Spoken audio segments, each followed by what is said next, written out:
Yes, hello and welcome to Sports Update on Trust TV. I am Emmanuel Fashimi. That is the team of the moment. We'll look at that story in the morning. That is Enugu Rangers signing a partnership deal with a Swiss club yesterday, and that partnership is going to is centered around everything administrative, football, talent hunt, and what have you. Facility wise, exposing these players to better facilities, giving them foreign training tours and what have you, which is a commendable one. But let's start with cricket story this evening. Yes, Nigeria is still on cloud nine, and especially the Cricket Federation of Nigeria, for making sure that the under-19 cricket women's team, the junior yellow greens as they are called, women's cricket team, made it to the ICC under-19 cricket World Cup starting in Malaysia. Yes, and for that achievement, that feat, the Nigerian Sports Commission is actually happy for that. Nigerian debut at under-19 ICC Cricket Women's World Cup excites National Sports Commission, that is NSC, which is a commendable one. The new NSC chairman, that is Shehu Diko and co, are actually happy seeing that Nigeria, girls will be participating the first appearance for the team at the Women's World Cup. It will happen in Malaysia. We have the schedule. Let's quickly look at the schedule of the Nigerian girls, where they'll start their game on the 18th of January, and the event is going to span to February. But our girls will start our first game against Samoa. After Samoa, we'll have New Zealand, and then the last game is going to be South Africa. So on the 18th at 3:30 a.m., that is West African time, in the morning, early hours of the morning, Nigeria will do battle against Samoa. And then their second game will be on the 20th, that is 2 days later, at the same time. And then the last game against a super powerhouse when it comes to cricket on the continent of Africa, that is South Africa, on the January 22nd, 2025. That game will be played at 7:30 a.m. West African time, and all of the games will be played at the Bueno Cricket Ground in Sarawak, Malaysia. For the Nigerian girls, as we speak, they are in faraway Indian, for a 10 days campaign. They will play the likes of Pakistan and co in Indian, a friendly game before touching down in Malaysia. So we are looking forward to see that these girls do well. That is the schedule. Very young, enterprising team, coached by Sarah Bakita of Kenya and assisted by Blessing Etim, former Yellow Greens senior women's captain. So she's the assistant to Sarah, who will be leading these girls in Malaysia. So we're looking forward to see our girls doing well, and for this particular achievement, that is the NSC, Nigerian Sports Commission, is actually happy seeing our under-19 girls making their first appearance at the competition, and we're also looking forward to see them do well in Malaysia. All right, let's leave cricket and still talking women's sport now. Let's stop by in the south zone of the country. We're looking at the NPFL, that is the Nigerian Women's Football League. We know that the league has been kicked off, and we're expecting the kickoff day very soon after the annual General Assembly. And one man, Moses Aduku, the coach of Edo Queens, is talking tough ahead of the incoming new season. He says he aims to win the title again with Edo Queens. They are the defending champions of the league last season. They didn't lose any game during the playoff, during the Super 6 playoff in Bayelsa, and they lifted the title. They went straight to the Wafubi tournament, where they qualified for the CAF Women's Champions League, and they finished fourth overall team at the CAF Women's Champions League. They lost the third place game in the bronze medal to an Egyptian side. So we're looking forward. Let's see when the women's league kick off in Nigeria, if Moses Aduku could do a double back-to-back. And we also know that White Ogbonda of Rivers Angel, their new coach, is also ready. He said he's taking Rivers Angels back to where they used to be. And where did they used to be? at the top of the Nigerian Women's Football League, winning the title. So I think the incoming season for the Nigerian Women's Football League is going to be very, very enterprising, tough, interesting one, because we are going to see competitiveness, and we love what we're seeing with the women's football. We just want all hands will be on deck. Let sports stakeholders come in, develop this women league, and let it be a viable one. Yes, Moses Aduku, let's see if you can actually win that is the Nigerian Women's Football League title again after he did that last season. All right, still staying with Edo State. Yes, it's a good news for that team, as Edo State Sports Commission confirms Greg Enyimba as a Bendel Insurance head coach. We actually he was on an interim basis, and eventually the new Edo State Sports Commission, the new board, or the new commission right now, the chairman confirmed that Greg Enyimba is now the substantive coach of Bendel Insurance. Now it is no longer on an interim basis, caretaker coach as it is, but now he has been given the position fully after what he did actually turned the fortunes of that is the Edo Arsenals around. They were struggling, but eventually he came in after Monday Odie was left the team. He came in and was able to turn things around for the Edo Arsenals. Let's look at the NPFL table and see where they are on the Nigerian Premier Football League table. Remo Stars are topping the table with 36 points, followed by Rivers United, who are second. Shooting Stars are third with 33 points. We have Rangers fourth with 31 points. Academy Warriors are fifth with 29 points, and Niger Tornadoes are 10th. Definitely, since the Edo Arsenals are not among the first top 10, they will be at the other side. Let's look at the flip side of the table quickly, and that is where the Edo Arsenals will be.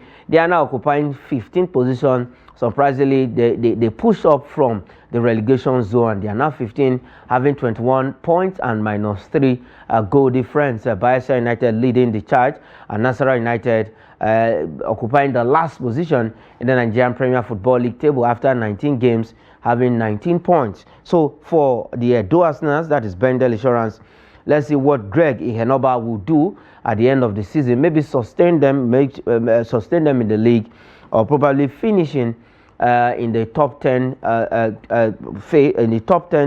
zone of the Nigerian Premier Football League. Or probably at the end of the day, we can say we'll still have 19 games to the end of the season.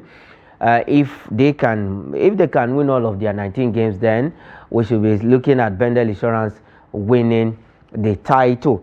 All right, that is it for the Bendel Insurance. We're still talking NPFL, and this time around we'll go to the southeast and look at one player after bouncing back to life. Let me use that adjective. That is Brani Deyena, who eyes Super Eagles return. We know that he was there for Super Eagles when Nigeria lifted the African Cup of Nations title under late Stephen Keshi in 2013. So he is now playing for Enyimba International of Aba.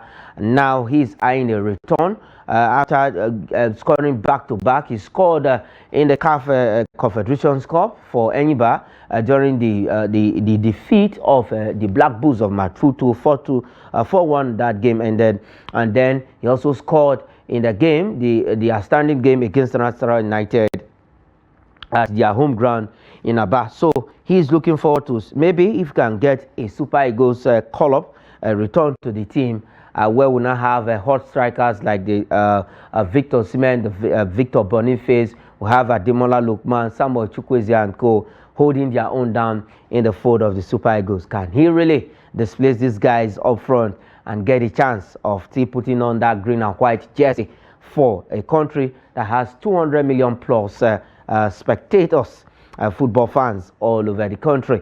All right, let's see if that will happen for Brownie. They will be coming back to the Super Eagles. Let's leave the Nigerian Premier Football League and look at the continent. Yes, it is match day 5 in the CAF Confederations Cup as we speak. Al Masry already in Nigeria. They are ready. They are battle ready for Enyimba. That game will happen at the Godswill Akpabio International Stadium this weekend. we'll still see Brownie there in action in that particular game. They've played 3 games. They've lost 3. They lost 2, drew 1, and then they won 1. So Enyimba has 4 points in their group. Now it is match day 5. So let's see if Enyimba can make it 7 points. If they can beat Al Masry, then they will put themselves in the driving seat of qualifying from the group stage. But it's going to be a tough one against Al Masry of Egypt. So we are looking forward to Enyimba doing battle against this team. Like I said, Al Masry is already in the country. They touched down Uyo, and they are also ready to go against toe-to-toe against Enyimba of Aba. That is the People's Elephant, as they are called. Now we go straight to Europe and look at some league games that will be coming up tonight. We have fixtures in the league tonight. We have one game in La Liga, that is Rayo Vallecano against Celta Vigo. In German Bundesliga, Victor Boniface would have been available for this game, but a little setback during his recovery process for Bayer Leverkusen. So at the Duna Park in the German Bundesliga, is going to be Borussia Dortmund against Bayer Leverkusen. They call them the Wexef, that is Bayer Leverkusen. And then for Lazio, that game is in the Italian Serie A. Lazio will play Como 1907. That is the team of Cesc Fabregas, Como 1907, one of the oldest clubs in Italy. And then in the French Ligue 1, we have 2 games in the Ligue 1. Nantes, the team of Moses Simon. Moses Simon will be in action today at home against AS Monaco, while the other game, Lille-Luxley, will be away to Auxerre in the French Ligue 1. Then in England, it is the cup games in England. We know that cup games happen in other countries, but in England, the FA Cup, one of the oldest competition, if not the oldest football competition in the world. That is the 3rd round FA Cup fixtures tonight. Wycombe Wanderers will play against Portsmouth, who sacked their coach, Wayne Rooney. And then Aston Villa will trade tackle with West Ham United, who also sacked their coach. Now, that is West Ham sacked Lopetegui, relieving him of his duty. So it's going to be a big game at the Villa Park tonight. West Ham United against Aston Villa. Wycombe Wanderers battling Portsmouth in the 3rd round of the FA Cup in England. All right, let's go straight to US and look at some basketball results this evening. The biggest franchise it is the NBA, and we see wonderful things. The Lakers game was postponed due to the that is Los Angeles Lakers, due to the wildfire in that region in America. So their game was postponed. Some of the other games that went on, Minnesota Timberwolves defeated Orlando Magic 104 to 89 points in that game. Golden State Warriors just 3 points better than Detroit Pistons 107 to 104. And then the Toronto Raptors, it was a free scoring game in that particular one against Cleveland Cavaliers. 126 for Raptors, and then 132 points for Cleveland Cavaliers in that game, 132 points.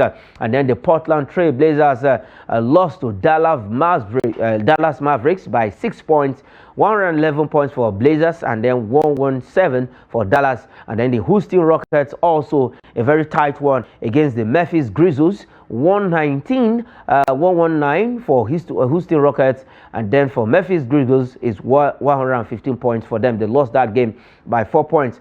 And then the big one, another close game, was the Miami Heat against the Utah Jazz, 97 to 92 points, just 5 points separating Heat and the Utah Boys. And then for the Atlanta Hawks, it was another tight game. All games that in the NBA was very interesting, tight one. 115 points for the Hawks, and the Phoenix Suns beating the Hawks 123 points in that particular game. So it's quite an interesting one in the NBA. All right, before we go this evening, yes, Everton, they are in talks to see how they can bring back David Moyes. He's not new to that team, and definitely he could make a return after the sack Sean Dyche just yesterday before their FA Cup game against Peterborough United. So for David Moyes, let's see if that deal will go through. If the talks will definitely fall through, we might just see David Moyes in the dugout for Everton when the EPL resumes. And then Manchester United, the red side of Manchester now, they enter Brentford forward Brian Buemo's race. He's a Cameroonian. Definitely Manchester United is looking for all they can get to beef up their teams. And then the last one this evening on the show, Brighton, Borussia Dortmund. These two teams shows interest in Liverpool midfielder Harvey Elliott. Let's see if Elliott will stay in England. If he's going to stay, definitely he might just be going to Brighton to be playing at the American Express Stadium, or he will be at the Duna Park in the German Bundesliga, following the footsteps of his senior colleague, that is Harry Kane, who plays for Bayern Munich in the German Bundesliga. All right, that is what we'll be leaving it on the show Sports Update this evening. Thanks for watching. I am Emmanuel Fashimi.